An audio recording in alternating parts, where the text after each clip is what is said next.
तो जगतः स्थिति कारणम, ये परिभाषा को ध्यान में रखना चाहिए। जो स्थिति के विरुद्ध जा रहा हो वह अधर्म है।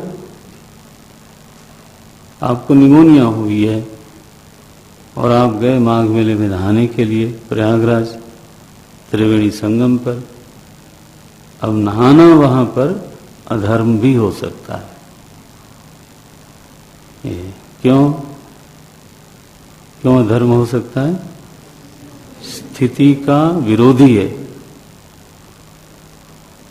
इसलिए ऋषियों ने कहा आपद धर्म एक चीज होती है।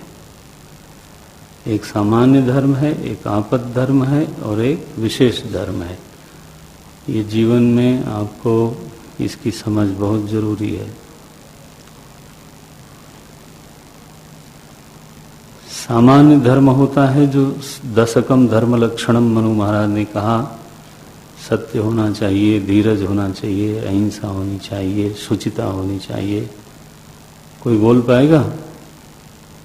सुधीर दास?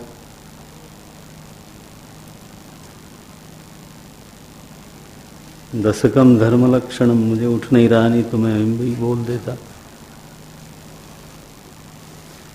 मनु महाराज ने धर्म के 10 लक्षण किए, वो जीवन मूल्य हैं।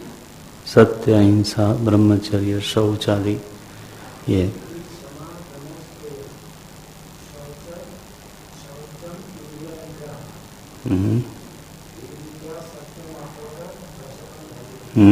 फिर से बोलिए। धृति, क्षमा, दमः, अस्तेयम, शौचम, इंद्रिय निग्रह, ह्री, धीर विद्या, सत्यम अक्रोध, दशकम धर्म लक्षणम। ये है मनु महाराज का धर्म सामान्य। माने ये मानव धर्म है, सभी मनुष्यों को ये सब करना चाहिए। ये श्लोक आप लोग लिख लीजिएगा बाद में लेकर के और याद करिए। आप धर्म के सेवक हो तो ये चीजें याद रहनी चाहिए। दशकम धर्म लक्षणम, ये सामान्य धर्म है। हमारे वैदिक धर्म ने ये कहा कि इन्हीं 10 मूल्यों पर जीवन को चलाना चाहिए। उसमें क्षमा भी है, अक्रोध है, अक्रोध माने अहिंसा ही, अहिंसा है, सत्यम है, धृति है, बुद्धिमानता है, ये सब चीजें। तो ये तो हो गया सर्वसामान्य के लिए। आबाल वृद्ध स्त्री पुरुष चारों वर्ण चारों आश्रमों के लिए ये धर्म है। अब दूसरा आया विशेष धर्म। विशेष धर्म क्या हुआ? जैसे एक आदमी गृहस्थ है, एक सन्यासी है, तो दोनों का धर्म एक नहीं हो सकता।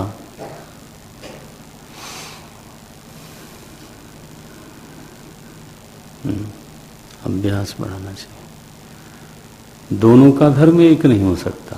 एक ही ऑफिस में एक व्यक्ति बॉस है, एक सबॉर्डिनेट है। एक ही जिले में एक एसएसपी है और एक डीएम है, डीसी है। एक क्लर्क है, एक अकाउंटेंट है, एक वकील है, एक जज है। तो अपनी विशिष्ट पहचान के अनुसार लिख सकते हो आप, अपनी विशिष्ट पहचान के अनुसार देश काल परिस्थिति में जो मेरा कर्तव्य बनता है उसको विशेष धर्म कहते हैं। मेरी जो विशिष्ट पहचान है, तो मैं पहली एक पहचान हो गई कि मैं ब्रह्मचारी गृहस्थ वानप्रस्थी नहीं हूँ, सन्यासी हूँ। एक ये पहचान हो गई। विशिष्ट माने औरों से अलग, विशेषो नाम भेद। फिर मेरी पहचान और क्या हो गई? तो बोले मैं चिन्मय मिशन का एक सेवक हूँ, उसका एक कार्य करता हूँ। ठीक, उसमें भी मेरी विशिष्ट पहचान हो गई कि चिन्मय मिशन में मेरी ये भूमिका है। तो उस सारी विशिष्ट पहचान को, फिर मेरी ये आयु है, इस सारी विशिष्ट पहचान को ध्यान में रख के जो मेरा कर्तव्य बनेगा उसको बोलेंगे विशेष धर्म। तो सत्य तो हमको भी बोलना है, पालन करना है, आपको भी करना है, सबको करना है। अहिंसा, धैर्य सबको करना है। लेकिन मैं जिस पेपर पर साइन करूंगा उसी पर सब लोग नहीं साइन कर सकते।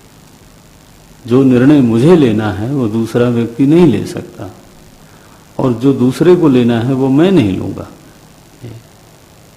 तो इसको बोलते हैं विशेष धर्म।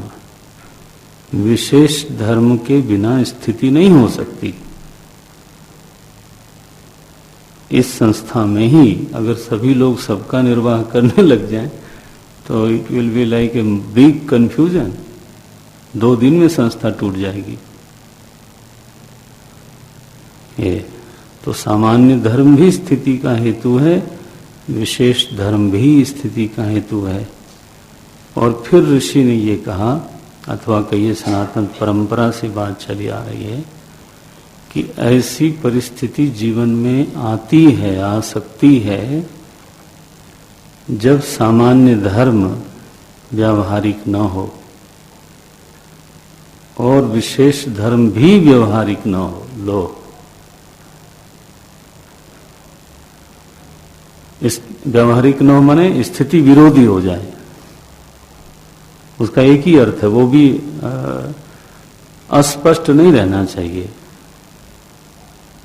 स्पष्ट होना चाहिए। जब हम कहते हैं व्यावहारिक नहीं, तो व्यावहारिक वो जो दुनियादार वाले व्यवहारिक समझते हैं वो नहीं कह रहा हूं मैं। व्यावहारिक का सीधा मतलब है स्थिति का अनुरोधी हो, स्थिति का हेतु बने। और अव्यवहारिक का अभिप्राय हुआ स्थिति का विरोधी हो। तो कभी ऐसी जीवन में परिस्थिति आती है, आ सकती है, जब सामान्य धर्म स्थिति का हेतु नहीं होता, विशेष धर्म भी स्थिति का हेतु नहीं होता। इसलिए दोनों धर्मों का परित्याग करके, देखो कितनी बड़ी खोज है ऋषि की है, दोनों ही धर्मों का परित्याग करके जो स्थिति का हेतु वहां है उसका पालन करना, इसको बोलते हैं आपद धर्म। आपद धर्म की मर्यादा ये है कि वो आपत्ति काल के बीत जाने के उत्तर क्षण में नहीं रहता। आपको सावधानी से सुनना पड़ेगा, नहीं तो छूट जाएंगे शब्द। आपद धर्म क्या हुआ, माने हमें दोहराना पड़े तो टाइम जाता है, तो थोड़ा और आपत्ति काल के बीत जाने के उत्तर क्षण में, माने एक क्षण बाद नहीं होता आपद धर्म। इस बात को समझाने के लिए उपनिषद में कथा आई। क्या कथा आई कि एक ब्राह्मण है और विद्वान है, तपस्वी है, और भूख से बिल्कुल तड़प रहे। तो गांव में, किसी गांव में गए तो वो ऊंट वाला जो है वो मूंग खा रहा था, उबली हुई। तो उन्होंने मांगा भी नहीं उससे, तो सीधे उसकी थाली झपट ली। लो, उसने कहा हमारा जूठा है ये। तो बोले कोई बात नहीं, मूंग खा लिया। उसने कहा अब ठहरिए, मैं पानी लेके आता हूं। बोले तुम्हारा छुआ हुआ पानी नहीं पीऊंगा। लो,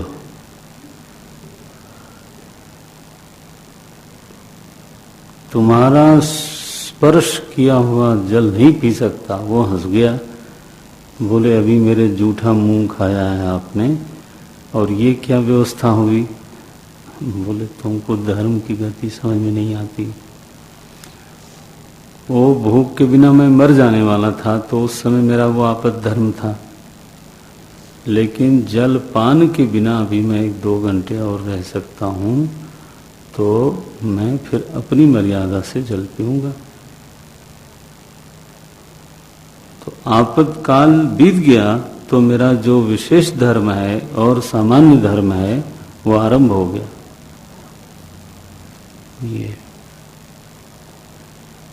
ये नहीं कह सकते आप कि अब हर समय आपत धर्म चढ़ा हुआ है।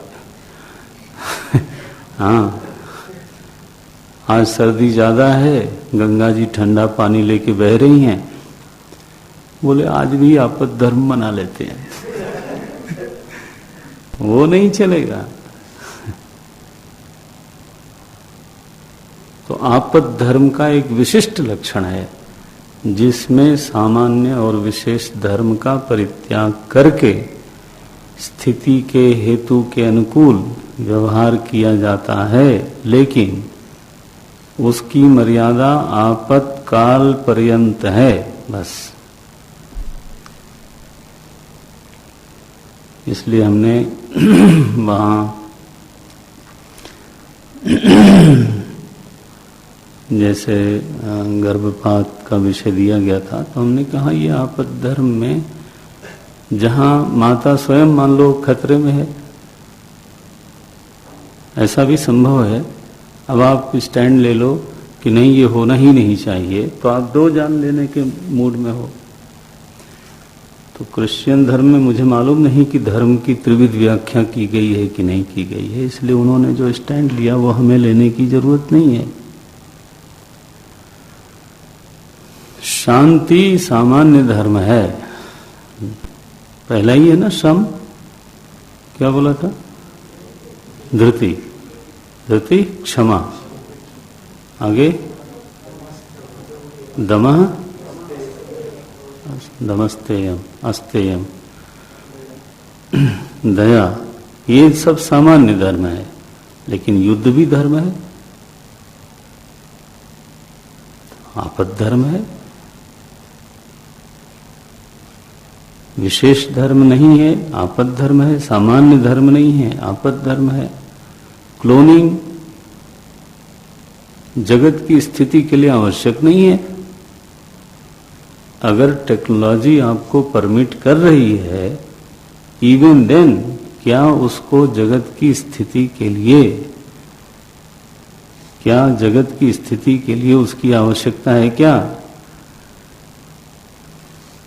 अगर उसकी आवश्यकता नहीं है तो धर्म के अनुसार उसकी जरूरत नहीं है। और उसमें बहुत सारे फिर एरर भी आ सकते हैं। हो सकता है कि आदमी जो है,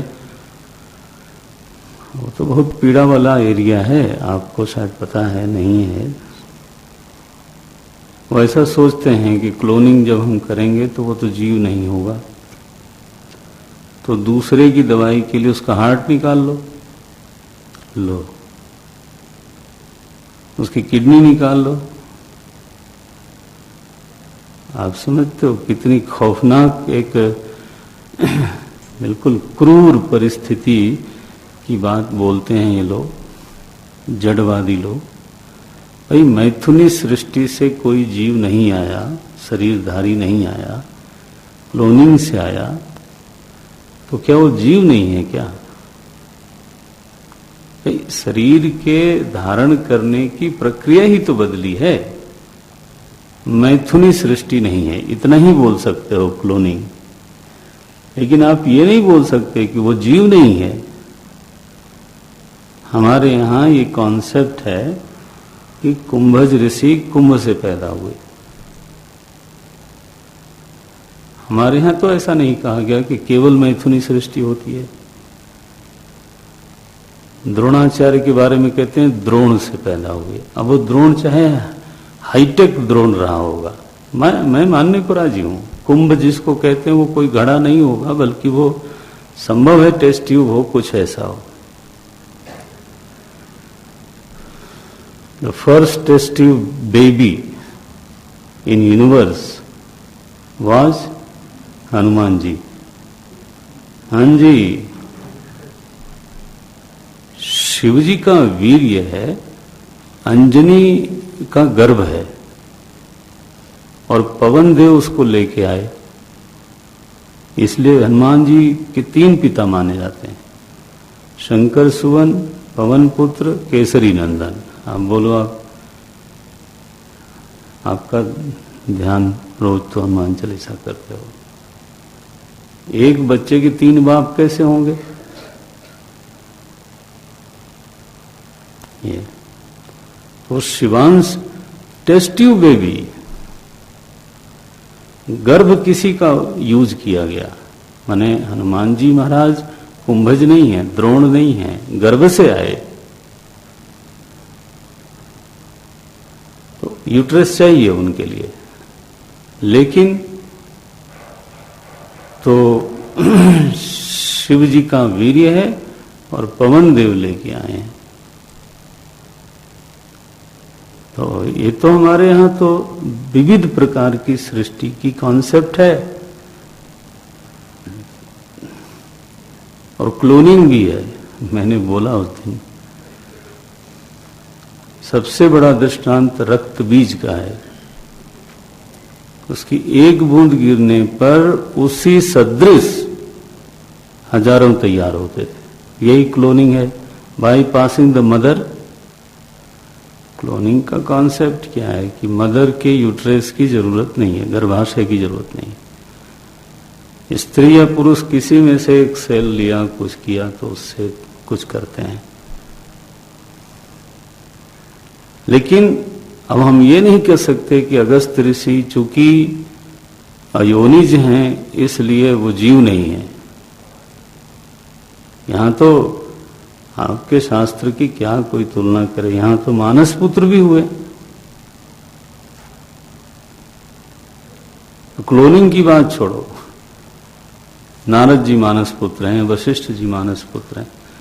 देह धारण की प्रक्रिया अलग हो सकती है, लेकिन वह जो देहधारी है वो जीव है, उसका प्रारब्ध है, उसके संस्कार हैं, उसकी संवेदनाएं हैं।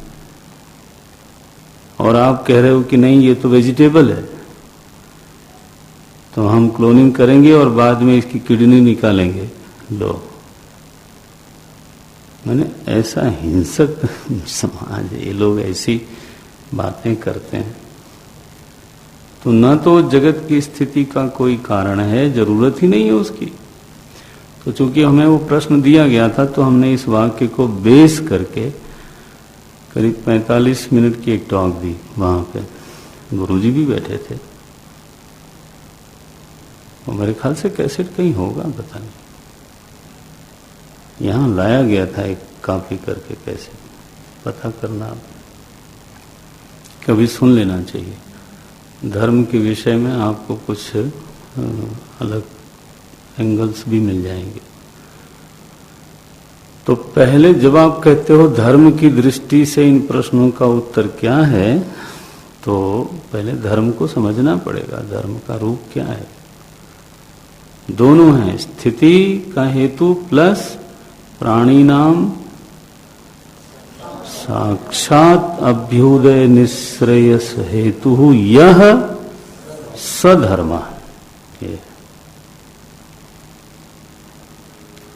तो स्थिति का हेतु पंचभूत को नहीं कहा, स्थिति का हेतु धन को नहीं कहा, स्थिति का हेतु अन्न को नहीं कहा, धर्म को स्थिति का हेतु कहा। तो आपका शरीर नष्ट हो जाएगा अगर धर्म नहीं होगा।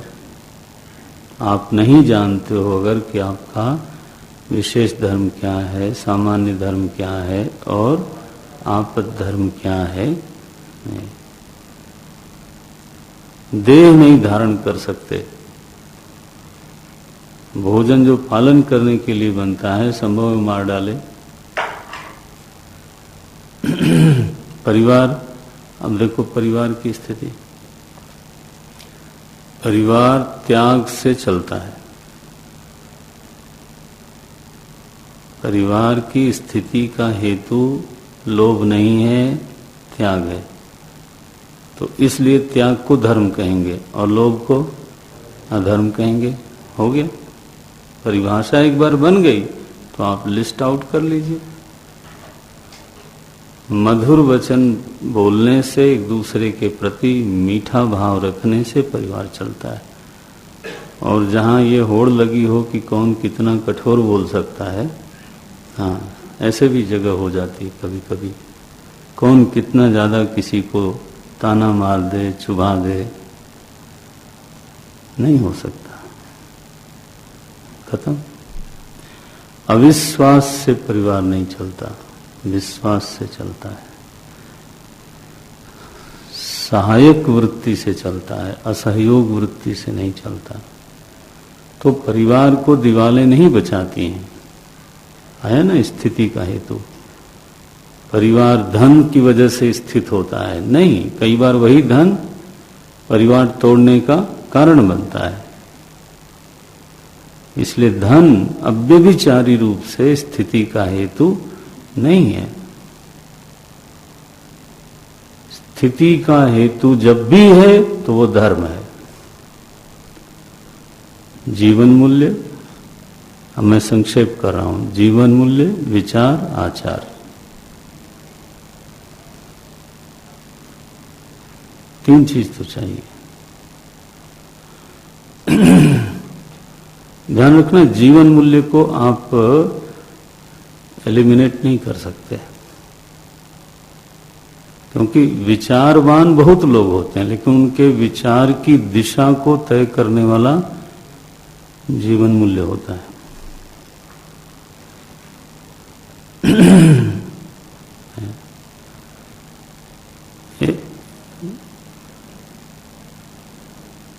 हमारे विचार ने, हमारे ज्ञान ने हमको बताया कि ये व्यक्ति आपका विरोधी है। ठीक है, ज्ञान हो गया कि ये व्यक्ति, तय हो गया, निष्पत्ति निकल आई विचार से, बार बार के अनुभव से, क्या कि यह व्यक्ति आपका विरोधी है। अब उस विरोधी को विरोधी जानना ये बहुत जरूरी है। अगर वो विरोधी है तो वहां आप ज्ञान को प्रदूषित मत करो, लेकिन विरोधी के साथ कैसा व्यवहार करना है ये हमारे जीवन मूल्यों के अनुसार तय होगा।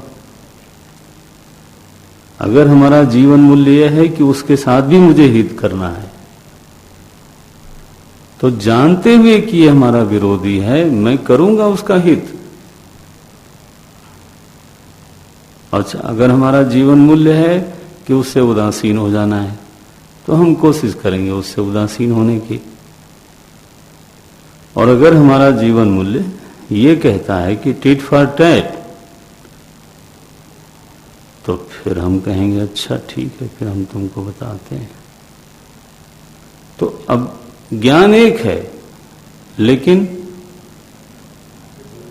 व्यवहार में भेद है। किसने किया भेद? जीवन मूल्य ने। इसलिए एक ही परिस्थिति में दो व्यक्ति अलग अलग प्रतिक्रिया करते हैं। वो कौन करवाता है उनसे? उनका जीवन मूल्य।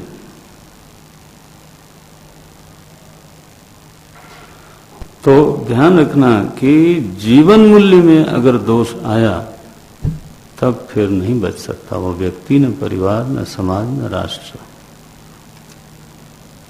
और इसलिए जब हम समाज में बोलते हैं, आज आपके बीच में इसलिए बोलते हैं कि आप इस बात को 1000 मुंह से बोलोगे, वो हमारा फर्ज है, इसलिए आपके लिए बोल रहे हैं। हम जानते हैं कि आपके लिए सीधे शायद उतना उपयोगी हो ना हो, लेकिन सहस्र शीर्षा जब तक न बने धर्म, तब तक काम चलता नहीं। तो इसलिए मैं समाज में जब बोलता हूं प्रसंग आने पर, तो बहुत जोर से बोला जाता है ये जो गलत तरीके से कोई नाटक, कोई सिनेमा, कोई सीरियल, कोई इस तरह की जो चीजें होती हैं, वो शायद मनोरंजन करती हैं, लेकिन उनका सीधा प्रहार हमारी मूल्य व्यवस्था पर है। वो तो सबसे भीतर जाकर के चोट पहुंचाने वाली चीज है।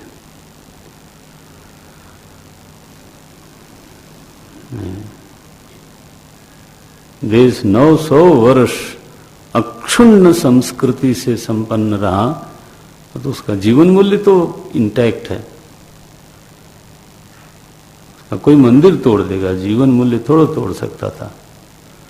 लेकिन अभी थोड़ा मुश्किल है, थोड़ा विपरीत कर रहा हूं, थोड़ा दूसरे ढंग की चुनौती है। तो जीवन मूल्य चाहिए, विचार चाहिए, फिर आचार। धर्म में आचार बहुत जरूरी है, चरितार्थ होना चाहिए। Not only you have to think, you have to execute.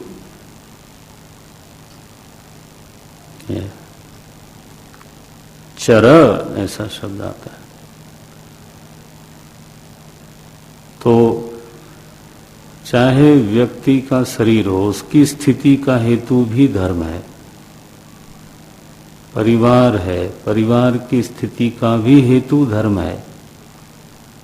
संस्था की स्थिति का हेतु धर्म है। अगर मैं अपना धर्म न करूं, हाँ बोलो, सोचो आप, कितने दिन चलेगा कोर्स?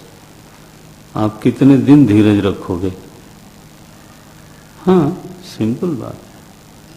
किचन वाले अगर अपना धर्म न करें, ऑफिस वाले अपना धर्म न करें,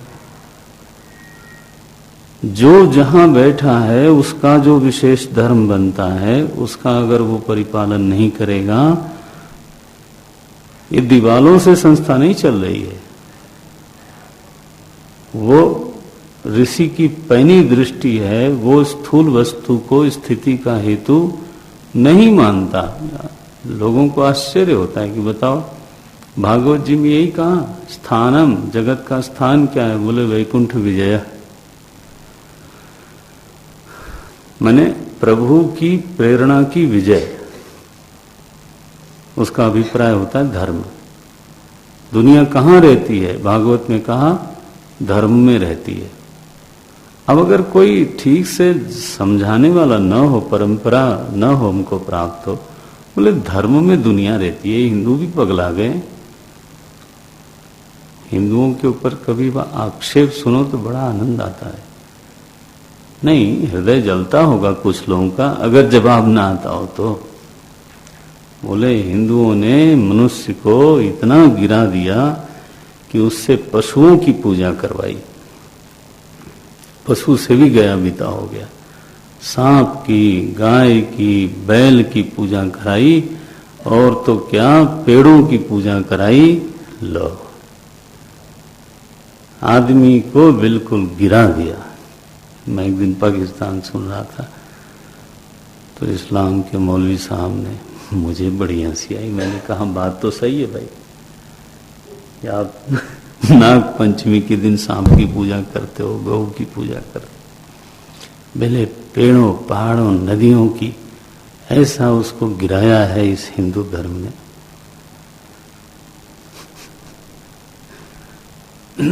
लो,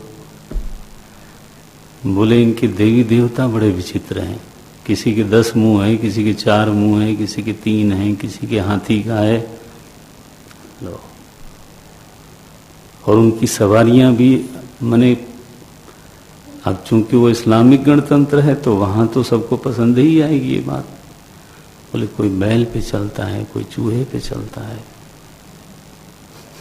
कोई मोर पे चलता है। बिल्कुल जो सभ्यता का आदिम रूप होगा, जहां घोड़े, हाथी, रथ, कार, मोटर, हवाई जहाज की कोई अवधारणा ही नहीं होगी, वैसे समाज को हिंदू धर्म कहीं न कहीं प्रतिनिधित्व करता है। अब आप बोलो क्या इसमें गलत है? गणेश जी अगर चूहे पे बैठे तो क्या हाल होगा? चूहे का, गणेश जी का नहीं।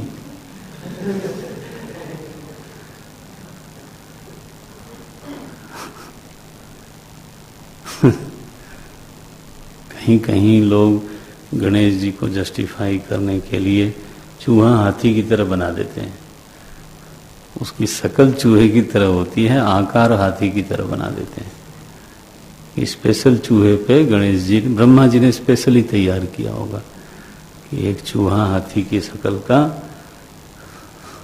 अब क्या बोलोगे, कोई उल्लू पे चलता है।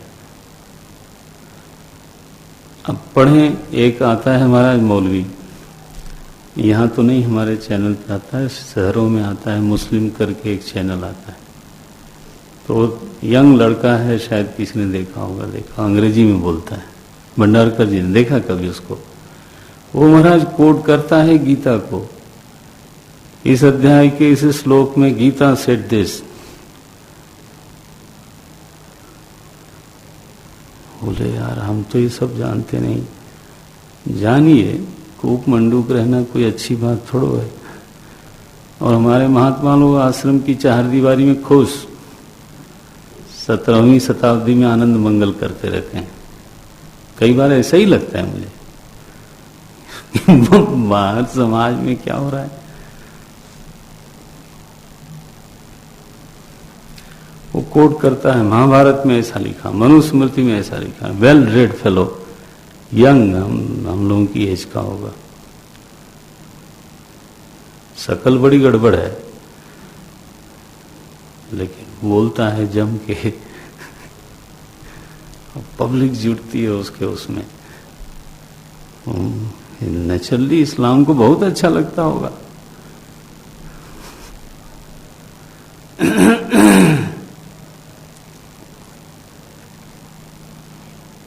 तो स्थिति हेतु क्या, कोई कहे धर्म, तो आपको जानना चाहिए कि स्थिति हेतु धर्म कैसे, और कैसे केवल धर्म ही स्थिति का हेतु हो सकता है और कोई चीज स्थिति का हेतु नहीं बन सकती।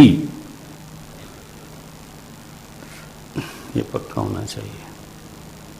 अच्छा भाई, बोलते हैं दीर्घेण कालेन। अब ऐसा वैदिक धर्म जो प्रभु के द्वारा ही प्रवृत्त किया गया, निवृत्ति लक्षणात्मक धर्म भी और प्रवृत्ति लक्षणात्मक धर्म भी, दोनों ही धर्म जब प्रभु के द्वारा प्रवृत्त किया गया तो भगवान की इच्छा पूरी हो गई। क्या इच्छा थी?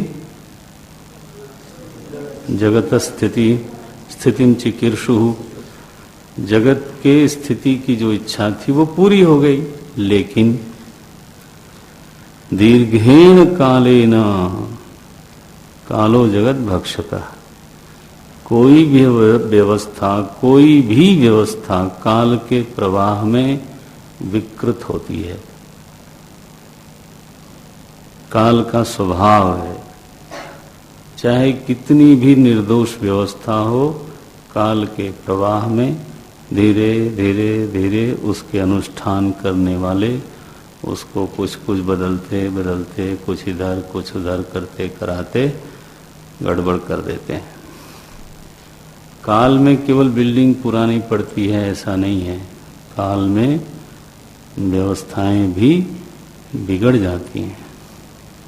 और इसीलिए अच्छा, ऐसी व्यवस्था बिगड़ जाए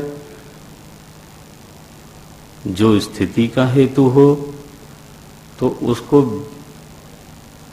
फेंक नहीं सकते। ये नहीं कह सकते कि अब ये पुरानी पड़ गई तो लाओ इसको छोड़ देते हैं, तब दूसरी व्यवस्था क्या करोगे, है ना। अब जैसे हमें समाज में बोलते हैं लोग कि परिवार की व्यवस्था, माने परिवार का जो एक कॉन्सेप्ट थी, जो एक संरचना थी, वो काल के दौरान खत्म हो गई। तो हम कहते हैं फिर आप परिवार खत्म करोगे या उसका पुनः नया संस्करण करोगे, यानी आपके पास विकल्प क्या है। अब आपको परिवार नहीं चाहिए क्योंकि ये पुराना सिस्टम है, तो कैसे होगा? बोले शादी नहीं करेंगे युवा युवती, बच्चे होंगे, दैट्स वेरी गुड। फिर बच्चे कहाँ जाएंगे? बोले वो उनके लिए बाल गृह बनाया जाएगा। और वृद्धों के लिए हाँ, वृद्धगृह बनाया जाएगा। वृद्धाश्रम तो हमारा शब्द है, वो तो ओल्ड एज होम बोलते हैं। तो अब अभी व्यवस्था किसको करनी पड़ेगी? राष्ट्र को। बच्चों के लिए राष्ट्र व्यवस्था करे, बूढ़ों के लिए राष्ट्र व्यवस्था करे, युवक लोग अपना काम करें, शादी की कोई मतलब नहीं है। तो ये है परिवार विवाह, परिवार व्यवस्था का नया विकल्प। वाह, खूबसूरत सा विकल्प है, जहां 50 बूढ़े लोग अपना टूटा दांत लिए हुए एक दूसरे को देखते रहते हैं। आई टेल यू, मुझे गुजरात में एक जगह ले जाया गया, हमें दिया जा रहा था वो आश्रम। मैं जाके इतना उदास सा हुआ, वातावरण ऐसा था। मैंने कहा भैया यहां से मैं तो पहले चलता हूं। आनंद स्वरूप परमात्मा जो है यहाँ उदासी की उपाधि से उपहित हो रहा है, तो यहां तो मैं नहीं रहने वाला हूं। बताओ।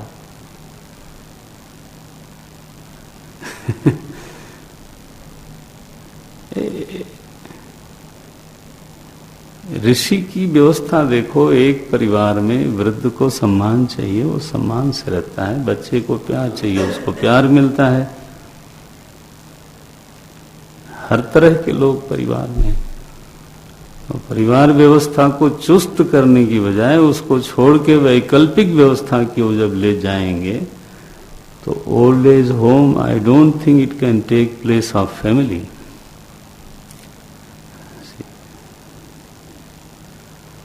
हमें बड़ी खुशी है, हमारे 3 पितामह सदन बने मिशन में, तीनों फेल हो गए, बड़ा आनंद है। पक्का बोलता हूं मैं ईमानदारी से, मुझे इस बात का बड़ा संतोष है कि वो चले नहीं। इसका मतलब है हिंदुस्तानी जीवन में अभी वो बात नहीं आई है, और भगवान न करे आवे, जितने बने सब फेल हो जाएं। यही ठीक है। आश्रम होना चाहिए। आश्रम में कोई अवस्था की बात नहीं होती। साधक आता है, साधना करता है, बात खत्म हो गई, चाहे वो किसी एज का हो। लेकिन ये आयु विशेष के लिए जो आश्रम बनाया जाता है, ये तो बिल्कुल ब्लंडर है। 3 के बाद मिशन ने बनाया नहीं, एक भी तय हो गया कि अब नो मोर पितामह सदन की कोई आवश्यकता नहीं।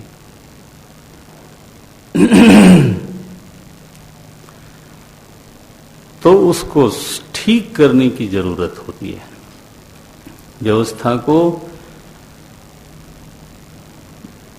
विकृत हो जाने के कारण उसको फेंक देने की बजाय, उसको छोड़ देने की बजाय उसी को पुनः संस्कृत करने की जरूरत है।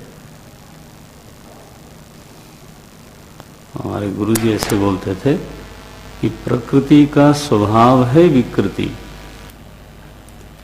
और इसीलिए प्रकृति में विकृति अवश्य होगी, और इसीलिए संस्कृति की निरंतर जरूरत होगी। चूंकि विकृति की संभावना है, इसलिए संस्कृति की आवश्यकता है। वो कहते थे आप सुबह नहा लो तो शाम तक विकृति आ जाएगी। तो अब चूंकि विकृति आ गई, इसलिए आपके शरीर को फेंक दिया जाए। आप फेंकते हो क्या? तो आप फिर नहाते हो, उसका संस्कार करते हो। वस्त्र गंदा होता है, विकृत हो गया, तो फेंका थोड़ा जाता है, उसको पुनः संस्कार किया जाता है। तो यहाँ भाष्यकार उस सत्य की ओर ध्यान दिलाते हैं। दीर्घेण कालेन अनुष्ठात्रीणाम कामोद्भवात्। अनुष्ठात्री नाम, ये जो वर्ण वाले हैं और आश्रम वाले हैं, ये दीर्घ काल से अनुष्ठान करते करते काल के प्रवाह में विकार ग्रस्त हो गए। क्या विकार आया? कामोद्भवात, काम को मर्यादित नहीं रख पाए, उनके एम्बिशंस बहुत बढ़ गए और फिर कामनाओं के दबाव में जो मर्यादाएं की गई थी उन मर्यादाओं को उन्होंने लांघा। तो परिवार में जो जैसे रहना था वो नहीं रहे, जो अपने विशेष धर्म का पालन करना चाहिए था वो नहीं किया, सामान्य धर्म का करना चाहिए था वो नहीं किया। कामोद्भवात, उससे क्या हुआ? बोले कॉम्प्रोमाइजिंग नेचर डेवलप हुआ, विवेक के साथ दुराचार हुआ। हीयमान विवेक विज्ञान हेतुकेन अधर्मेण, बोलते हैं अधर्म बढ़ा, वो उसका हेतु कौन है? हीयमान विवेक विज्ञान। अधर्म की वृद्धि कोई पानी और खाद डालने से नहीं होती। बोले यूरिया की टॉप ड्रेसिंग कर दो, ये खेती वाले जानते होंगे हैं? थोड़ा और खाद डालो उसमें। अधर्म घी पिलाने से नहीं मोटा होता। अधर्मेण, कैसा अधर्म है? बोले हीयमान विवेक विज्ञान हेतुके न, जो हीयमान विवेक विज्ञान है वही अधर्म का हेतु होता है। कैसा है? अभिभूय माने, जैसे जैसे विवेक हीन हुआ वैसे वैसे अधर्म बढ़ा। और क्या किया उसने? अभिभूय माने धर्मे, उसने धर्म को दबाना शुरू किया। धर्म अभिभूत हुआ, अभिभूत माने पराजित होने लगा, पराभूत हो गया, दब गया। अभिभूय माने धर्मे प्रवर्धमाने च अधर्मे। तो विवेक, पहले देखो क्रम, ओवर एम्बिशन बढ़ने से विवेक पर चोट आएगी, विवेक घटने से अधर्म बढ़ता है, वह अधर्म धर्म को पराजित करता है और फिर और बढ़ जाता है। प्रवर्धमाने धर्मे प्रवर्धमाने अधर्मे जगतः स्थितिम परिपालयिषु स आदि कर्ता। आहा, ये भाष्य की देखो।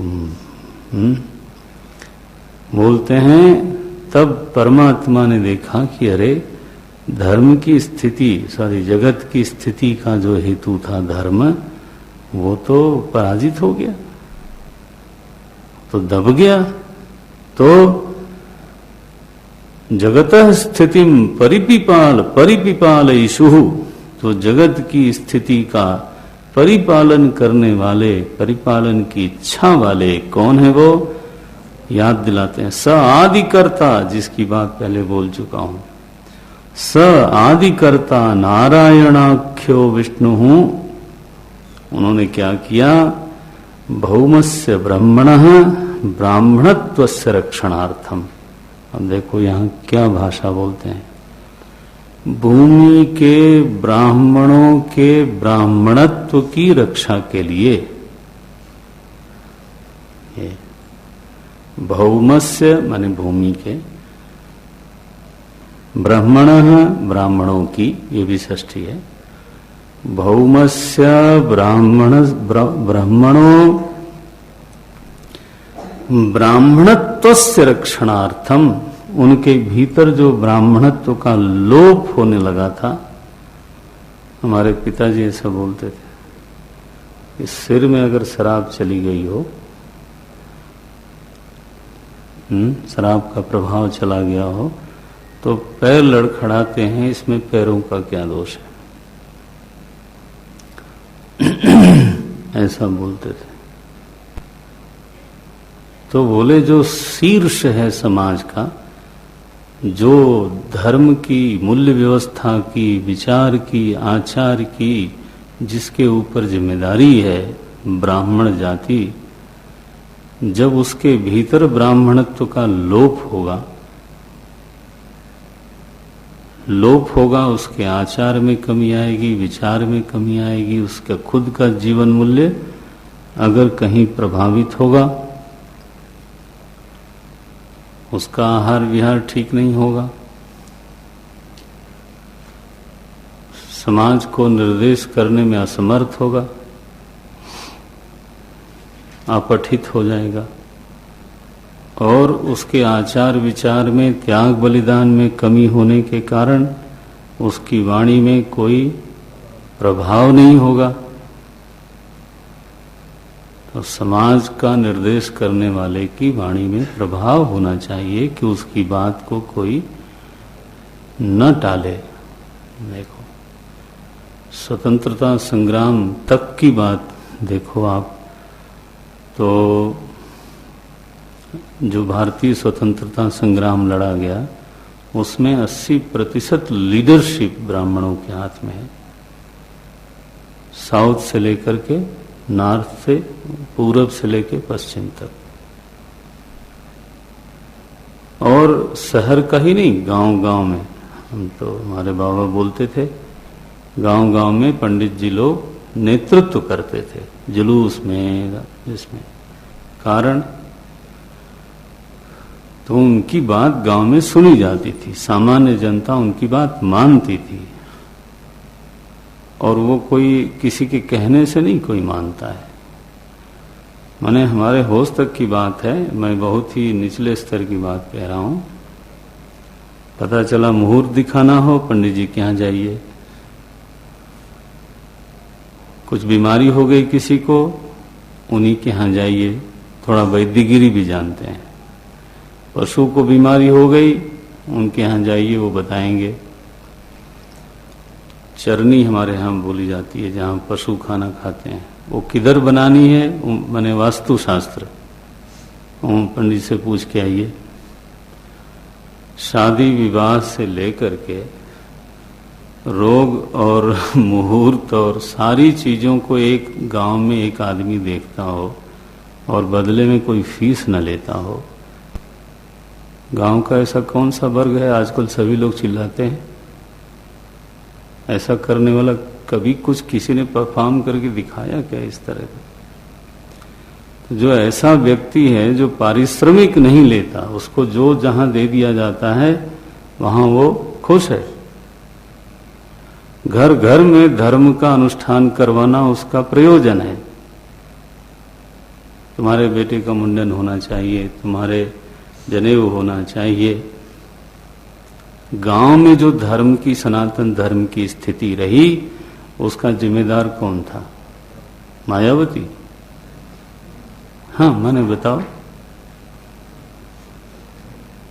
जो धर्म की गांव में, घर घर में सत्यनारायण व्रत की कथा हो तो, मुंडन हो तो, यज्ञोपवीत हो तो, अन्नप्राशन हो तो, श्राद्ध हो तो, आदमी के जीवन से जब आदमी जुड़ता है और वो भी निष्काम भाव से, आप सोचो, आज एक वेल्डर आता है, एक इलेक्ट्रीशियन आता है, छूता है तो 100 रुपया ले लेता है महाराज, उसका पारिश्रमिक है। वो एक आदमी दिन भर आपके पास है और उसने कोई फीस नहीं रखी, और चलते समय यजमान अगर साधारण है तो वो आदत भी है पंडित जी को 1.25 रुपया दे देना है। पहले तो 4 आना देते थे,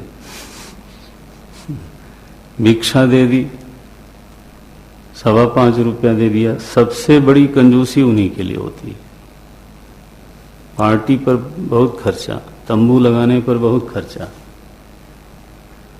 लोग कहते हैं कर्मकांड में खर्चा होता है।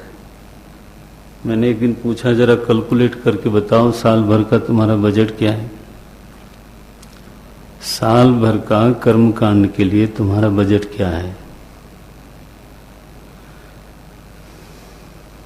500 रुपया से ज्यादा साधारण लोगों का, एवरेज लोगों का बजट नहीं होता। साल में क्या करवाते हो आप? देखो ये स्थिति है। अगर कोई मरे जिए नहीं तो शादी विवाह भी होवे तो लाखों रुपया खर्च होंगे दूसरी चीज पर। दिवालिया निकला हुआ है समाज का। फिर भी वो लोग करवाते रहे और आज तक सनातन धर्म गांव-गांव में, घर-घर में सुरक्षित रहा। और तो क्या, बोले पंडित जी आपके यहाँ बहुत लोग आते हैं, कोई लड़का ठीक ठाक हो तो बताना। लो जी, तो लड़की के लिए लड़का भी वही खोजें और लड़के के लिए लड़की भी वही खोजें। रुक्मिणी जी को पत्र भेजना था तो नारायण। तो एक व्यक्ति इतना उपयोगी हो अगर साधारण समाज के लिए, तो उसके चरण तो धो ही जाएंगे और उसकी बात तो मानी जाएगी। पियक्कड़ की थोड़ो बात मानी जाती है। तो अगर ब्राह्मण में ब्राह्मण, सब लोग अपने अपने काम में जुटे हैं, केवल वही 2-4 घर जो गांव में रहते हैं वही लोग जाएंगे, घरों को प्रेरित करेंगे, धर्म के लिए कुछ कहेंगे उनसे। और अगर वो न कहें, जैसे कि आजकल हो गया, तो समाज में षोडश संस्कार की बजाय आज क्या है?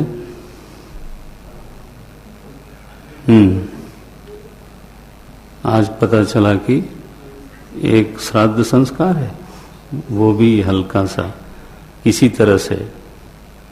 श्राद्ध संस्कार में मैंने ऐसा विभत्स रूप देखा है कि अपने मृत माता पिता का डेथ सर्टिफिकेट लेने में ज्यादा इंटरेस्टेड हैं। यहां महाराज एक बार मृत्यु हो गई और हमारे ब्रह्मचारियों ने शव को बड़ा बर्फ रख के सब बचाया और वो आए और फटाफट फोटो खींचा उसका। मुझे इतना गुस्सा आया, मैंने कहा बड़ा ही बदतमीज आदमी है। हमने इतनी देर से 24 घंटे से, फिर चामुंडा जी ले गए, हमारे ही लड़के ले गए, हम भी गए और वहां इंक्वायरी करता रहा कि वो कहाँ मिलता है डेथ सर्टिफिकेट। और अभी पूरा जला ही नहीं था, वो चला गया वहां से।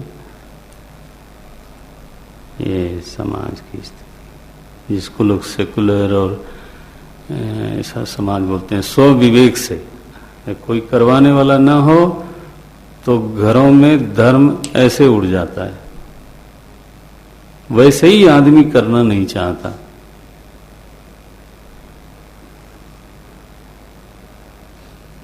ये तो वैदिक धर्म की रक्षा का मतलब है ब्राह्मण में ब्राह्मणत्व की रक्षा। ये भाष्यकार ने पंक्ति लिखी। अगर वो न हो तो किसी के भाषण देने से धर्म की रक्षा नहीं। मैं अगर प्रवचन करूं, 7 दिन प्रवचन करूंगा, चला आऊंगा, मानो मेरी वाणी का कोई असर होगा, लेकिन उसको फॉलोअप कराने वाला, गांव में उसको निरंतर हर घर में उसका अनुष्ठान कराने वाला अगर वहां न होवे तो कराएगा कौन? तब वो बोलेंगे नॉन प्रैक्टिस रिलीजन है ये बोलते हैं बहुमस्य ब्राह्मणः ब्राह्मणत्वस्य रक्षणार्थम। ये अवतार का प्रयोजन ये है, ऐसा भाष्यकार बोलते हैं। ब्राह्मणत्वस्य रक्षणार्थम देवक्याम वसुदेवात् अंशेन कृष्ण किल संभव हुआ। वसुदेव के निमित्त से, देवकी के गर्भ से श्री कृष्ण प्रभु के रूप में परमात्मा अवतरित हुए। अंशेन का अर्थ किया गया है लीला विग्रह। ये तो अंशेन का मतलब ये नहीं कि परमात्मा ने अपना एक टुकड़ा भेज दिया, ऐसा नहीं। अंशेन का अभिप्राय है परमात्मा का वैभव तो सारी सृष्टि है, एक देह में उनका वैभव कितना प्रकट होगा। तो अगर समूची सृष्टि की तुलना में देखा जाए तो एक देह में जो उनका वैभव प्रकट होता है वो कितना होगा? अंशेन, इतना ही होगा और क्या होगा। जिसके संकल्प से सृष्टि बन गई वो आकर के उग्रसेन का उद्धार करता हो तो उसको क्या कहेंगे? अंशेन, और क्या। सो अंशेन कृष्ण किल संभव हुआ हो। ब्राह्मणत्वस्य ही रक्षणेन, आप अंडरलाइन कर लेना, शंकराचार्य जी महाराज का ये घोष है वैदिक धर्म के लिए। ब्राह्मणत्वस्य ही रक्षणेन रक्षितः स्यात् वैदिको धर्मः। अगर ये एक बार उड़ गया तो ये जितने भाषण भूषण देने वाले लोग हैं ये चाहे जितना जोर लगा लें कुछ और रहेगा, वैदिक धर्म नहीं रहेगा। कुछ न कुछ रहेगा। वैसे ही ऑफशूट्स जैसे बनते हैं, ओशो और अमुक और तमुक, हाँ, संस्थाएं रहेंगी। उनका शायद गांव में घर घर में एक सनातन धर्म की प्रतिष्ठा, आखिर बच्चे का जन्म होता है उसका संस्कार होना चाहिए। उसके लिए क्या करोगे आप? कौन सी संस्था करेगी? मुंडन होना के गर्भ का बाल निकालना है, उसका एक संस्कार होता है।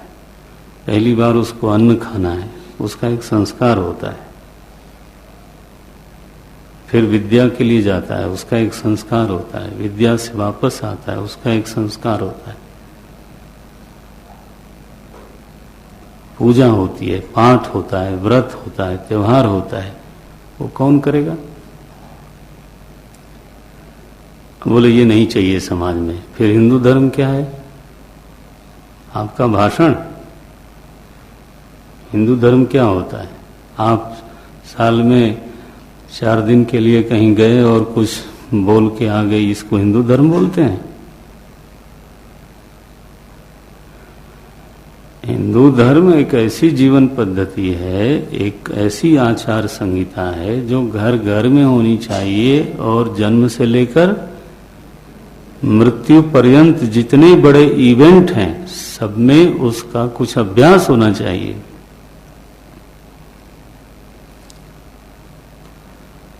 दुर्गति कर दी समाज के लोगों ने अपनी मूर्खता के कारण कि आज वो ब्राह्मण मिलते नहीं। आफ्टर ऑल जो सबसे मेधावी तेजस्वी व्यक्ति है वो किसी की उपेक्षा क्यों सहे? तो आज उन्होंने सारी बड़ी पोस्ट पर वो कब्जा किए बैठे हैं। लेकिन गांव में कोई ठीक से हवन कराना हो वो कोई मिलेगा नहीं। बढ़ई मिल जाएगा, सुनार मिल जाएगा, वो नहीं मिलेंगे। ये स्थिति बन गई। अब दिवाली के दिन लक्ष्मी पूजन लोग कैसेट से कराते हैं। मैं खुद एक जगह का भुक्त भोगी हूं। दबाया, अब आप बैठ जाइए, आवाज आई उसमें से, हाथ में जल लीजिए, लिया, वो मंत्र पढ़ा। पंडित जी ने, किसी ने टेप बनाया होगा। आचमन करिए, 3 बार हरि स्मरण करिए।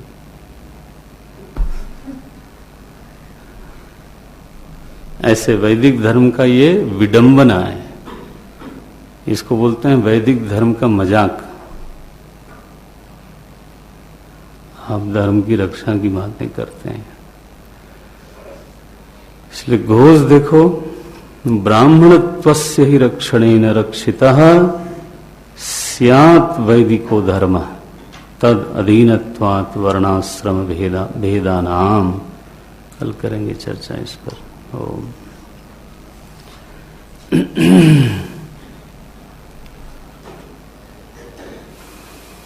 नारायण।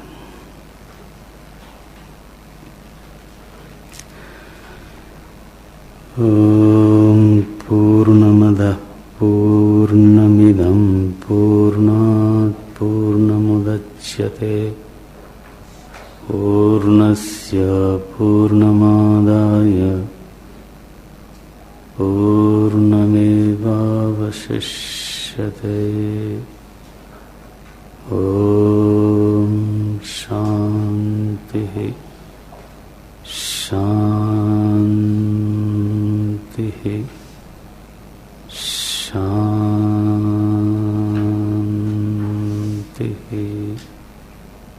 हरि ओम श्री गुरुभ्यो नमः। हरि ओम।